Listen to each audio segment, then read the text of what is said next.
Nama Om Vishnupade Krishna Presta Bhutale Srimati Bhaktivedanta Swaminiti Namane Namaste Saraswati Deve Gauravani Pracharne Nirvishesha Shunyavadi Pastya Chade Shatarne Sri Krishna Chaitanya Prabhu Nityananda Sri Advaita Gadadha Shivas Adi Gaura Bhakta Vrinda Hare Krishna, Krishna Krishna, Hare Hare, Hare Rama, Rama Rama, Hare Hare. Vanchkalpatarubhyascha kripa sindhubhya eva cha paditanam pavanebhyo vaishnavebhyo namo namaha. Hare Krishna. So thank you all for coming.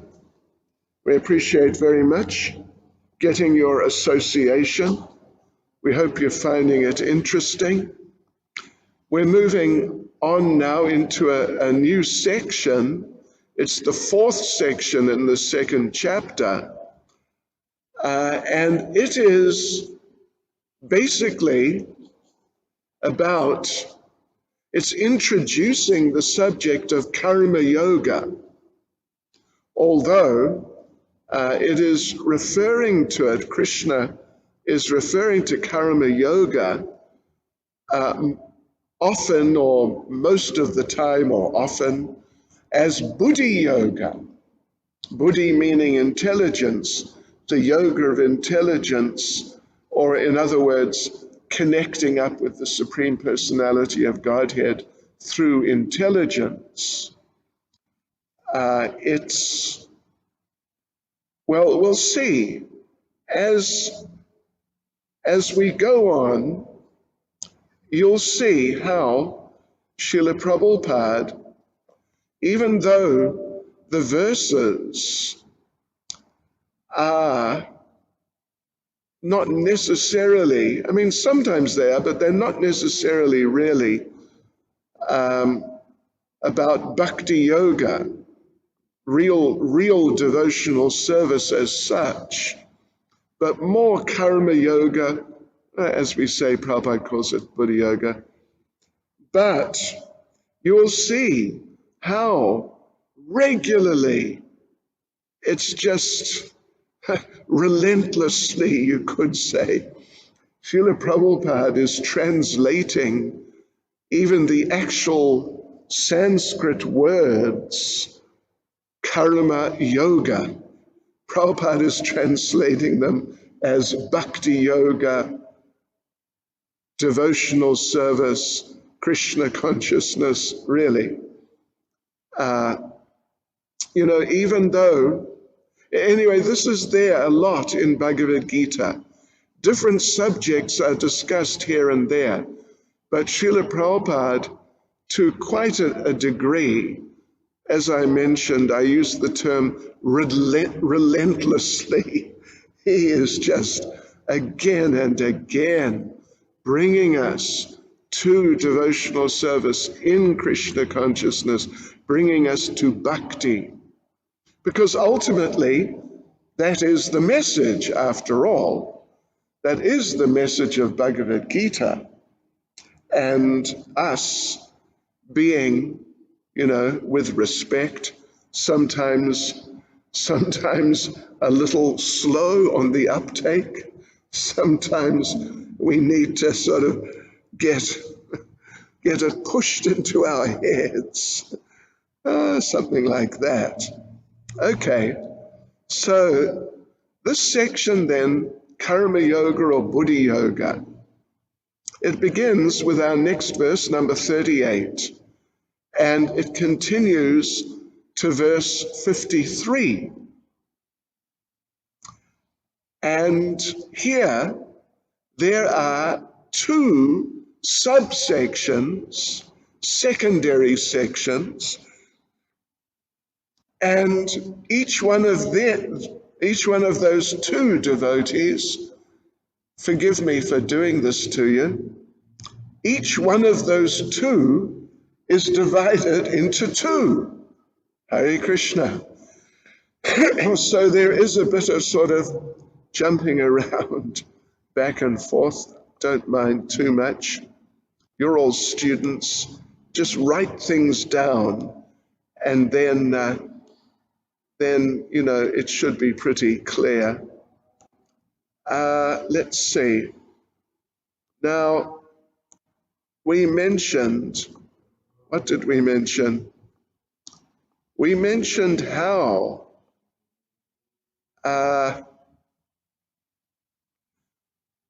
in these different sections of chapter 2, Lord Krishna is responding to certain specific doubts of Arjuna.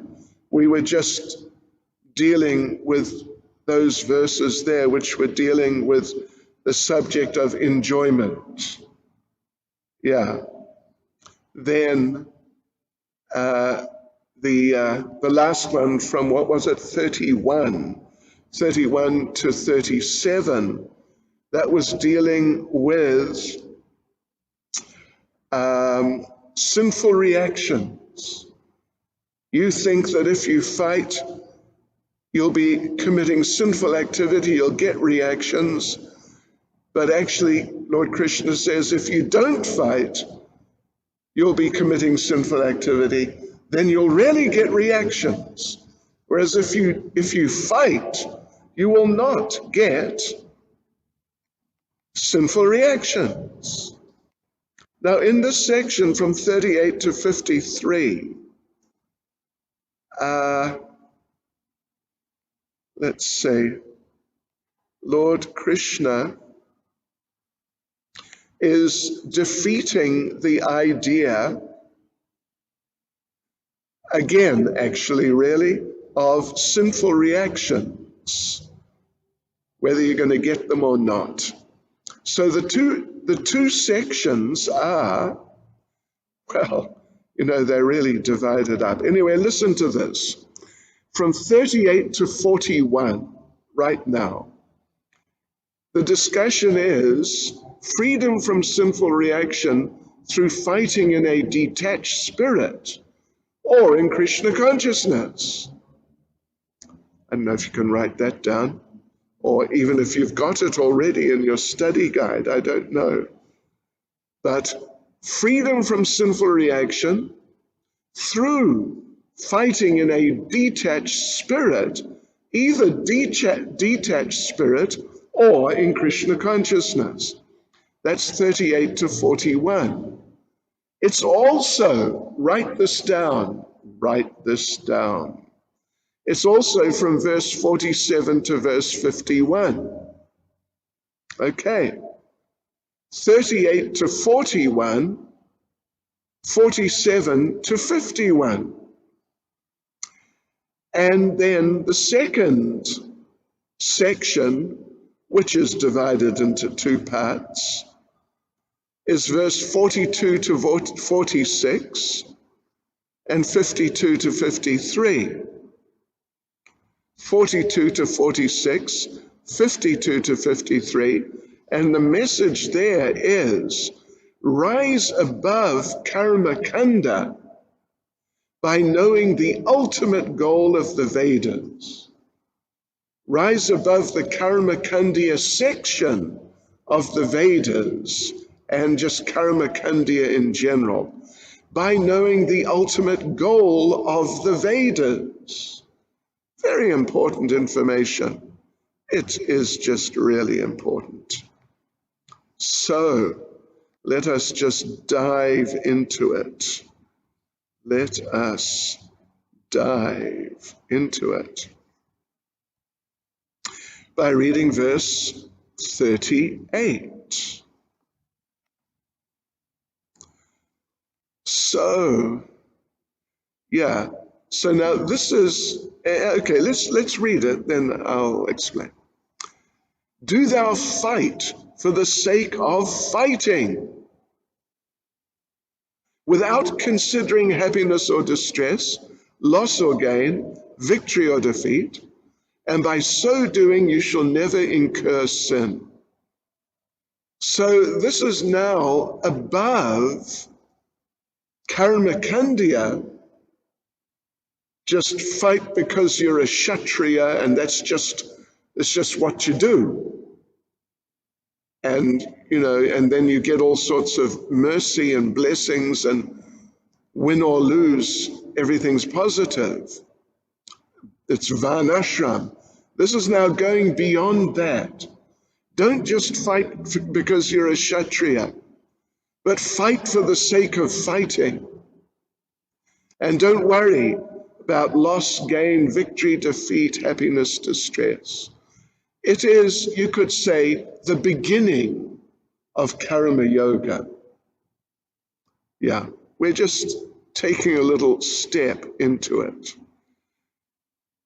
So yeah, it's at least, it's a step higher than the varnashram karma-kanda that we were reading about in the last section, 31 to 37. It's more that detachment. That detachment is a very important element in yoga. In fact, you cannot really have yoga unless you've got detachment. So yeah, karma yoga, but in a detached spirit. Why are you detached? Because the result is going to the Lord. This is yoga. Yoga meaning the connection to the Lord. So it's not just karma-kanda, just do your duty because that's the way you are. That's that style of varnashram. But it's karma yoga, in where you're doing your duty, but as yoga, as an offering to the Lord. Therefore you're detached, therefore you just fight for the sake of fighting. And so when it's done like this, it's basically transcendental. Prabhupada's explaining like this in the purport. Of course, in the purport, Prabhupada's just focusing on the Krishna conscious aspect. There is no consideration of happiness or distress, profit or loss, victory or defeat in the activities of Krishna consciousness. Krishna has not mentioned that yet. He's mentioned the underlying principle, or one of the underlying principles of detachment, but that's as far as it goes so far. And then Prabhupada, let's just read the translation of the verse which appears there in the middle of the purport.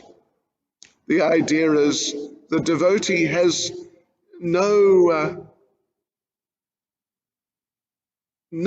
obligation to anyone at all, just to Krishna.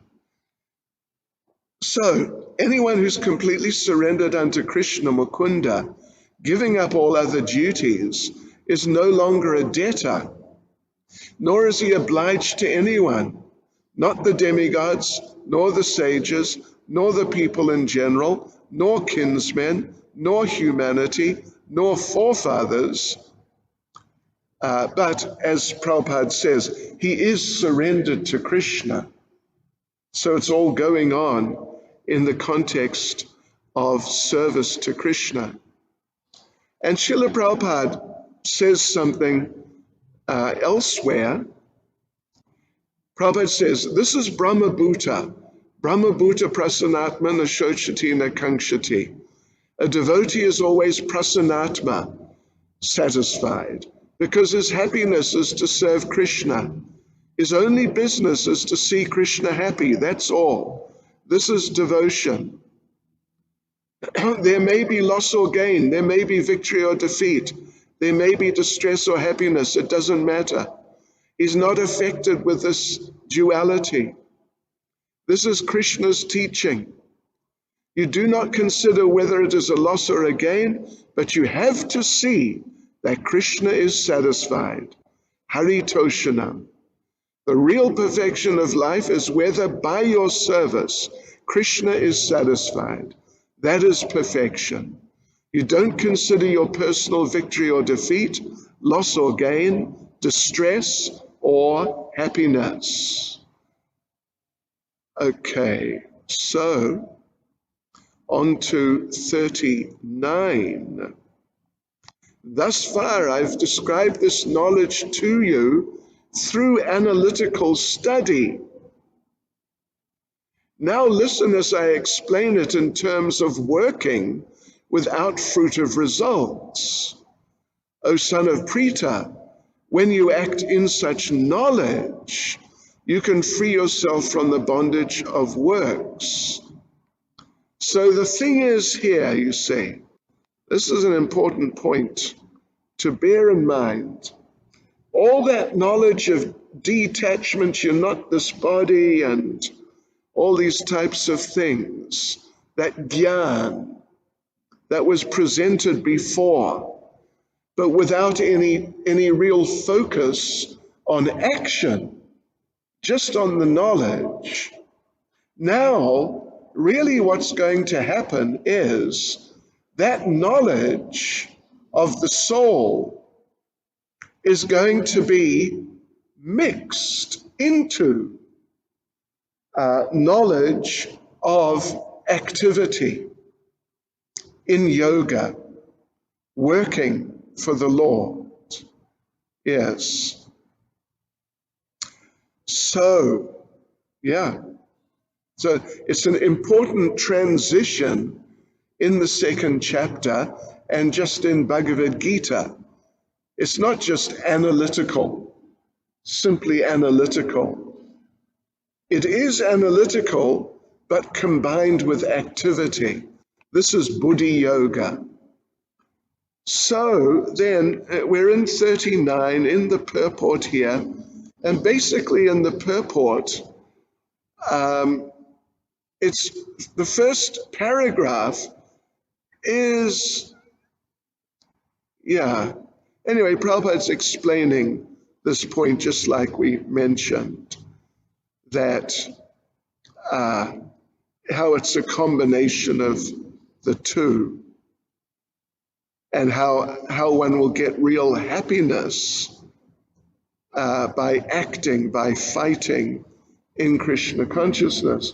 Hare Krishna.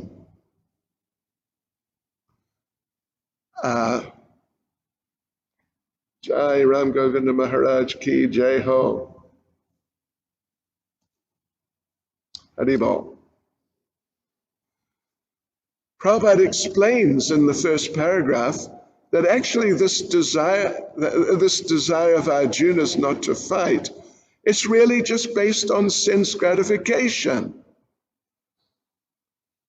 And sense gratification is it doesn't help. It really doesn't help. And then in the second paragraph,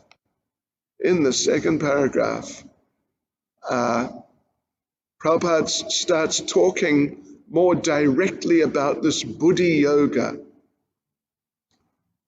Thus, the buddhi yoga mentioned in this verse is the devotional service of the Lord. And any mention of Sankhya is not the atheistic Sankhya. So, like this, in this paragraph, if you look down a bit, Prabhupada says, Lord Krishna made an analytical description of the soul just to bring Arjuna to the point of buddhi yoga or bhakti yoga. In other words, first thing, you've got to understand you're not this body, your eternal spirit soul. Then you understand you got to render service to the Lord. You got to act. You got to do something. Otherwise, if you don't have a strong foundation in terms of knowledge of how we're not the body and what we really are, we're eternal spiritual persons. If you just go straight into the knowledge about serving the Lord, doing your duty as an offering for transcendence like that, you won't get it clearly enough. You won't get it clearly enough. So Prabhupada's emphasizing this in the second paragraph. It's really very important. And yes, so last paragraph.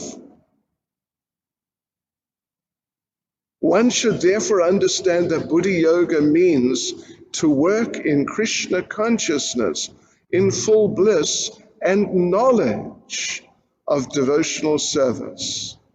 One who works for the satisfaction of the Lord only, however difficult such work may be, is working under the principles of buddhi yoga and finds himself always in transcendental bliss. Okay, so now we come on to verse 40, and this is now really an important verse. How many times have I said that certain verses are important? This is really important, because here, this is really like taking us deeply into the understanding of the effectiveness, the potency of devotional service, actually. It's coming in the context of karma yoga, but really it's talking about devotional service to the Lord. So in this endeavor of buddhi yoga, meaning devotional service to the Lord in the context that we are all eternal spirit souls. It is our eternal nature to be his servants. So in that endeavor, there's no loss or diminution, and a little advancement on this path can protect one from the most dangerous type of fear. Yes, so in the purport, Prabhupada makes a few very directly related points, that there's no loss, or diminution means reduction, sort of very similar to loss. No loss, no reduction in result means if you make some advancement, let us say for argument's sake, you make advancement to level 2, but then you die. Or even maybe you don't just die right now, but maybe you just get deviated back into material life somehow for a while. But whenever you start off with your devotional service again, either later in this life or maybe even next life, you will start off from point 2, not from point 0,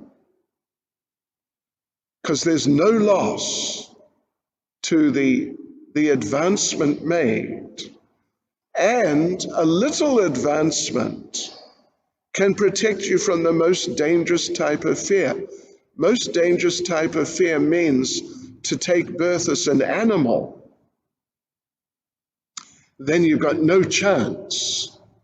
At least 99.999%, you've just got no chance until you come back to the human form of life.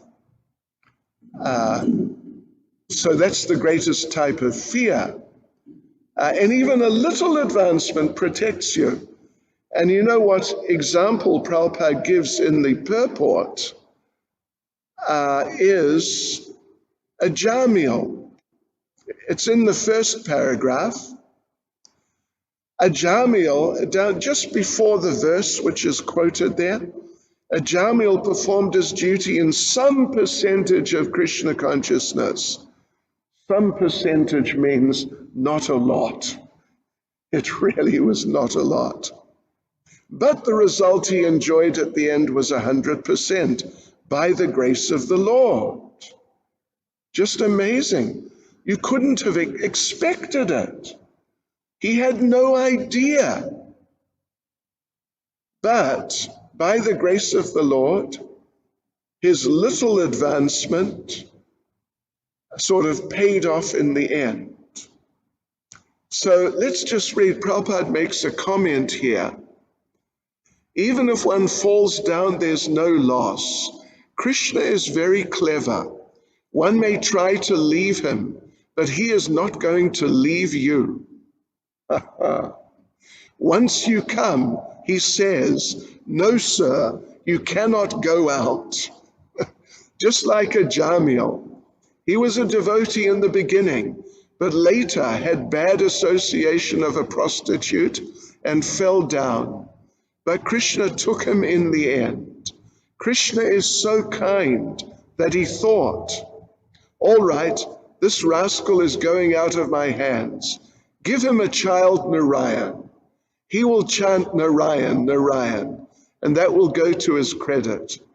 Even if we don't finish, nothing is lost. That's amazing, isn't it? It's just really wonderful. All right, fine. We move on to verse 41, and it's another famous verse. Would you believe? I mean, actually, it's a more important, more famous verse, really. Yeah. So again, it's referring to the same subject, that the process of buddhi yoga, or as Prabhupada puts it repeatedly, bhakti yoga, devotional service. Yes. All right, so those who are on this path are resolute in purpose, and their aim is one. O beloved child of the Kurus, the intelligence of those who are irresolute is many-branched. So, in other words, this is pointing out the potency of Shri Shri Radharatna Shri Giri Govardhan Shri Chaitanya Mahaprabhu Ki Jai. Pointing out the potency of the path, of the process of devotional service, but in the sense of the potency of the people who are practicing devotional service. Their potency is such that they are fixed. They are focused. You can't get them to get deviated off into different directions, sort of multi-directional attempt at spiritual life or religious life. This knowledge is so powerful that it makes a person like that, so that their consciousness becomes sharp and one-pointed, and therefore they can cut through, or the spiritual potency behind them allows them to cut through Maya and make great advancement and go back to Godhead ultimately. So an interesting point here, an interesting point is that Srila Prabhupada, back in the back sometime, he told his disciples personally that in the 1950s, he read the commentary on this verse written by Srila Vishwanath Chakravarti Thakur. And Prabhupada said he was struck by this commentary. He was deeply struck. And Prabhupada basically said that it was like a life-changing moment. It really changed his whole perception and perspective on life. He was already a very serious devotee, but it really gave him a focus which was even clearer and even considerably clearer than it had been when he read a particular part, actually, of the purport of Srila Vishwanath Chakravarti Thakur on this verse 41. So let me just read that, and you'll get the idea. It's powerful. It's really quite something. It really is. So Vishwanath Chakravarti Thakur says, the best kind of intelligence I can have is intelligence used in the service of Krishna. Intelligence is defined as fixed when it is intent upon my spiritual master's instructions, such as chanting the name of Krishna, remembering his activities, and performing service to his lotus feet. My spiritual master's instructions are my sadhana and my life, both in the beginning stages of bhakti, as well as in bhakti's perfectional stage. I desire only to follow his instructions. I accept nothing else as my life's work, even in dreams. Whether I am happy or distressed, whether the material world remains or is destroyed, I don't care. There is no loss for me. I simply must carry out the orders of my spiritual master. Fixedness upon his orders is determined intelligence and devotional service. And only by being fixed on his orders can such determined intelligence prosper. So when Prabhupada read that, he said it struck him deeply. And we can note how much Srila Prabhupada emphasizes in general following the instructions of the spiritual master. Now, of course, we don't have experience of people, from other parts of the Gaudiya Vaishnava tradition. I mean, like Prabhupada's godbrothers, even particularly. But it's a fact, they don't emphasize this as much, really, at all. I mean, not that they don't mention it, but they definitely don't make this point about surrendering to the spiritual master, making the spiritual master's instructions one's life and soul, always remembering the spiritual master, always being dedicated like that. Prabhupada really got that. And here's something else Prabhupada says. It's in a purport to this verse elsewhere. Of course, it is not pride, but look at the example of my life. I was retired in Vrindavan, and at 70 years old, I thought, what should I do now? My friend said, this man is going away to die. I said, never mind, death will come. Nobody did it, so let me try. Means, now he's talking about going to America. Yes, nobody did it. The death is going to come whether I die here or there or anywhere. Death's going to come. But nobody did this, so let me try. Spread Krishna consciousness in some really substantial way. Activity is a symptom of love. So this activity must be there.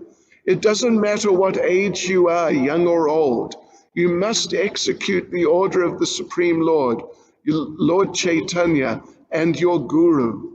That is the real test of devotional service, to take responsibility and carry out your duty to the best of your ability. So you please take that home with you and just really meditate on that, because believe me, this is just really important for your progress in Krishna consciousness. So now, from the next verse 42 to 46, the subject changes to some degree. It's still in the context of buddhi yoga, karma yoga, devotional service, directly or indirectly. But the specific point is rising above karma-kanda, the ordinary materialistic religious activities, from what they call the karma-kanda section of the Vedas. And now Krishna here, as we'll see right now, Krishna is going to recommend transcending these activities and the scriptures that advocate them.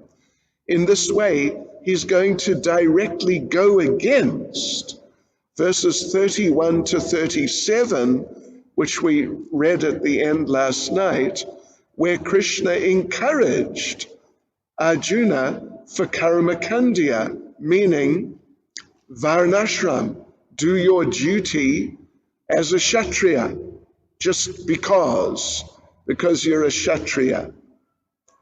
So this is now he's going to take it onto a higher level. Okay, so now first of all, 42 and 43, they're combined together. There they are, they're together. Let's read them. Men of small knowledge are very attached to the flowery words of the Vedas, which recommend various fruitive activities for elevation to heavenly planets, result in good birth, power, and so forth. Being desirous of sense gratification and opulent life, they say that there's nothing more than this. You know, at least in certain respects, that's just contradicting what was some of the things said in 31 to 37, which were saying that go on, fight, because at least even if you lose, you'll go to the heavenly planets. And if you win, you'll get a heavenly, an earthly kingdom, and you know you'll have all facility and all that. So here, Lord Krishna is basically contradicting that, because he wants to come to a higher level, or to bring things to a higher level. So, you know, if you're familiar with the Bhagavatam at all, you'll know that in the beginning, more or less, in the early chapters, Narada Muni finds Vyasadeva disappointed. He thinks he's completed all knowledge, so he should be fully satisfied, but he's not satisfied. And Narada, his spiritual master, comes and tells him that there's one main reason, but there's also a secondary reason why you're not feeling satisfied. The main reason is you have not focused on Krishna consciousness enough. You've sort of been beating around the bush. I mean, not completely, but you have not sufficiently focused. There's some focus, but not enough. And the secondary thing is, you have glorified karma-kanda too much. Yes. Then Narada Muni tells him, you've made karma-kanda, this just what Krishna's talking about here, elevation to higher planets and all that. You've made it sound so nice. And Krishna is not sufficiently sort of exposed to everyone. And so people are just they're not going to get the message. Yeah. All right, so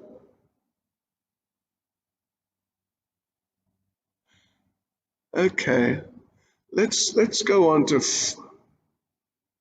well, let's see here. Yeah, so anyway, Prabhupada makes the point, going through the purport, that people, they just become so attracted to these materialistic activities, which are presented in the Vedas. So people think, oh, it's Vedic, it's bona fide. So they become addicted. They become addicted to these things. And we go on to 44. Oh, and this is a good one. This is kind of an answer to verse 41, sort of an answer or developing the point a little further, perhaps, something like that. You remember 41. Those who are on this path are resolute in determination. Their aim is one, whereas the intelligence of those who are irresolute is many-branched. Or if you put it around the other way, whereas those people who have many-branched intelligence are irresolute. They just sort of, they're going this direction and that, and actually they don't really get anywhere. Right. So anyway, so verse 44 says, in the minds of those who are too attached to sense enjoyment and material opulence, and who are bewildered by such things, the resolute determination for devotional service to the Supreme Lord does not take place. Anyway, that's sort of a simple point in and of itself. Splayed intelligence. To cut through Maya is not easy, because Maya is thick and heavy. If you're going to cut through Maya, you have to have a sharp weapon, sharp Krishna consciousness. But if you don't, if you've got a splayed consciousness, then you won't be able to penetrate Maya. Yeah. So therefore it's vital to go beyond karma-kanda. And verse 45 just gets really specific about it. The problem that was mentioned about the Vedas.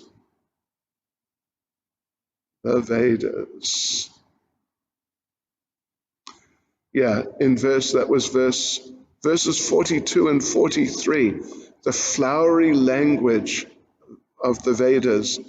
So 45, Krishna says, the Vedas mainly deal with the subject of the three modes of material nature. O Arjuna, become transcendental to these three modes. Be free from all dualities and from all anxieties for gain and safety, and be established in the self.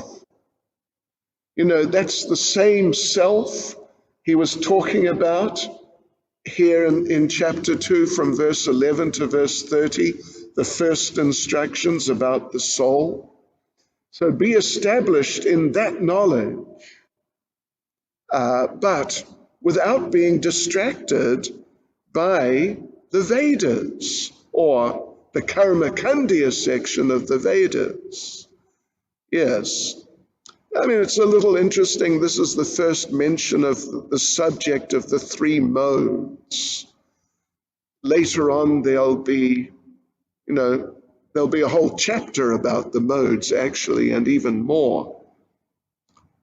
So, yes. So the Vedas are fine, but you got to be careful which part you focus on. And then the last verse in this little section here, verse 46, all purposes served by a small well can at once be served by a great reservoir of water. Similarly, all the purposes of the Vedas can be served to one who knows the purpose behind them. The purpose behind them, it's a very important point. That the purpose, as Krishna says in chapter 15, verse 15, anyway, we'll get there in due course, but he says, Krishna says, by all the Vedas, I am to be known. Even though the Vedas deal with different things, but actually, ultimately, as he says here, all the purposes of the Vedas can be served to one who knows the purpose behind them. And that purpose is Krishna. To come to the lotus feet of Krishna, to become a pure devotee of Krishna, to go back to Godhead, to Krishna. That is the purpose of the Vedas. And even when we talk about the karma-kanda section, I don't know if you remember earlier, some days ago, we mentioned about the yoga ladder. There are different levels in all these things. And karma-kanda is like the lowest level. It is part of that ladder, actually, but it's the lowest level. And it's not an end in itself. It's meant to help you to go on into what is being described here, doing your duty, but in a renounce spirit, renouncing the results to Krishna. That's the purpose. Karma-kanda is one step in that direction and not just an end in itself. So that's really important. So, okay, let's see. We go on to verse 47. Let's see. So here, that was our introduction to the subject of rising above karma-kanda.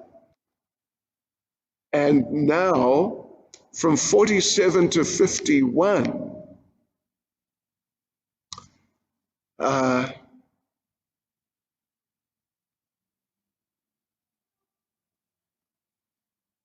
let me just read. Prabhupada makes a comment in a class on verse 46, or including verse 46. Prabhupada says, in Bhagavad Gita 15:15, the Lord says, Vedas sarvaram aham eva vedya. We just mentioned that, of course. The purpose of all scriptures and Vedas is to know Krishna and that he is God. If you simply understand the Supreme Absolute, then you understand everything. Krishna consciousness includes everything. The karmis activities, fruit of actions, the jnanis, philosophers' speculation, the yogis' mystic power, and the devotees' worship of the Lord, everything is included. So when you take to Krishna consciousness, you have to accept everything and not try to pick and choose. In other words, you have to understand that you have to accept everything, that the point is Krishna, and not pick and choose. I like the karma-kanda, I want to go to the heavenly planets. So now from 47 to 51, it's a return to the same theme that was there just in the first part of this section. From 38 to 41, we're returning to that theme, and the theme being freedom from sinful reaction through fighting in a detached spirit, or fighting in Krishna consciousness. All right, so verse 47, which is another fairly famous verse. It's pretty famous, actually. You have a right to perform your prescribed duty, but you are not entitled to the fruits of action. So, so fight. But whatever is the result of fighting, it's not your business. It's not your business. Your business is the fighting. And then you renounce to Krishna the results. Never consider yourself the cause of the results of your activities, and never be attached to not doing your duty. So there's an interesting, we may have to wait till next week actually, because this can be a bit complicated. At least the following verses. Anyway, let's see how we do. So in the first paragraph, let's just read at least part of that, starting from the beginning. There are three considerations here: prescribed duties, capricious work, and inaction. Capricious, okay. Capricious meaning thinking you are the cause of the results. And then inaction, being attached to not doing your duty. Prescribed duties are activities enjoined in terms of one's acquired modes of material nature. Capricious work means actions without the sanction of authority. And inaction means not performing one's prescribed duties. The Lord advised Arjuna to not be inactive, but that you perform his prescribed duty without being attached to the result. Yes. And this is an important point. One who's attached to the result of his work is also the cause of the action. Thus he is the enjoyer or sufferer of the result of such action. Yes, he is going to take the reactions. And boy, that can be nasty. So, okay, verse 48. Perform your duty equipoised, O Arjuna, abandoning all attachment to success or failure. Such equanimity is called yoga. So, freedom from sinful reaction, as we said, this little section as we've titled it, freedom from sinful reaction through fighting in a detached spirit. This is the detached spirit. Ultimately, it means doing it for Krishna. Yes.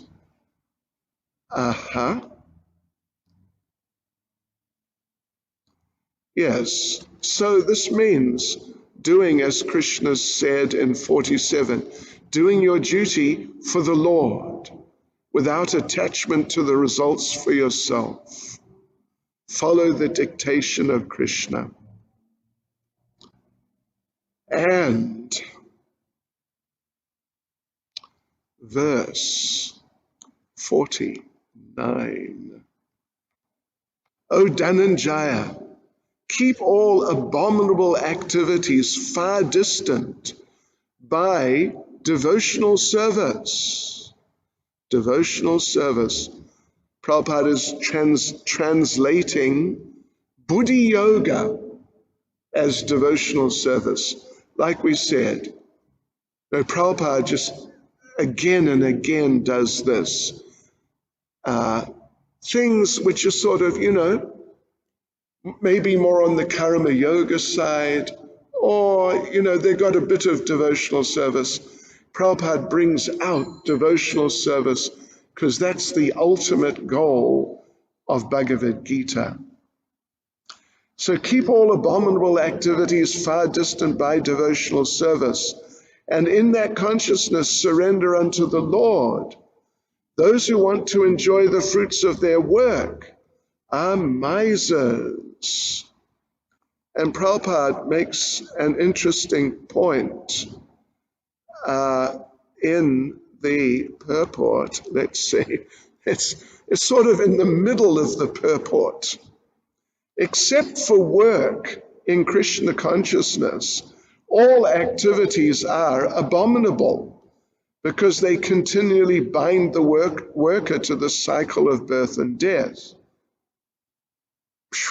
Yeah, Prabhupada's emphasizing the ultimate goal of Bhagavad Gita. Yes. So let's see here. I've got to cover 2 more verses, yeah, and then we'll stop. So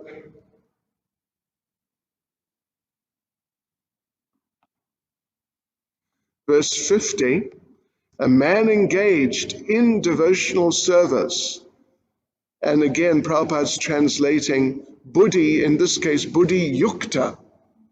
The word yukta and the word yoga are synonyms, but the Prabhupada's translating it as buddhi yoga, as devotional service.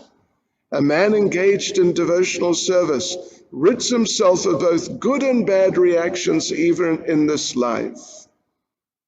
Therefore, strive for yoga, which is the art of all work. In other words, perform devotional service, connect up with the Supreme Lord, Krishna. And 50, by thus engaging in devotional service to the Lord, great sages or devotees, and again it's buddhi yukta, is being translated as devotional service. By thus engaging in devotional service to the Lord, great sages or devotees free themselves from the results of work in the material world. In this way, they become free from the cycle of birth and death and attain the state beyond all miseries by going back to Godhead. Really amazing. So, there's a little statement here by Srila Prabhupada, a little statement from Srila Prabhupada. Let me read it. It's actually sort of connected to both verse 50 and verse 51. Yeah, well, maybe more even to verse 50. But, okay. Yoga karmasu koshalam. Koshalam means expert trick. There are 2 workers. One man is very expert. Another man is not so adept. Perhaps something is wrong with a machine, and the man who is not very expert works all day. Works all day to repair it. The expert arrives and immediately makes a few minor adjustments, and the machine starts. Kushala means auspicious, and kushala leads to koshala. That means if you know how to work on the platform of yoga, that is the highest technique of doing work. So 2 people are working even in the same activity. One person is doing it just for themselves. The other one is doing it for Krishna. So that is the trick, practically, of the one who's doing it for Krishna. Because he's connecting it with Krishna, he gets such a better result. Such a better result than the one who's just doing it in an ordinary way. So like this, in verse 51, Krishna says, Janma bandha vinaya mukta. You'll get complete liberation from birth and death. Hare Krishna. Srila Prabhupada Ke. Shri Shri Radharanath Ke. Shri Giri Govardhan Ke. Shri Chaitanya Mahaprabhu Ke.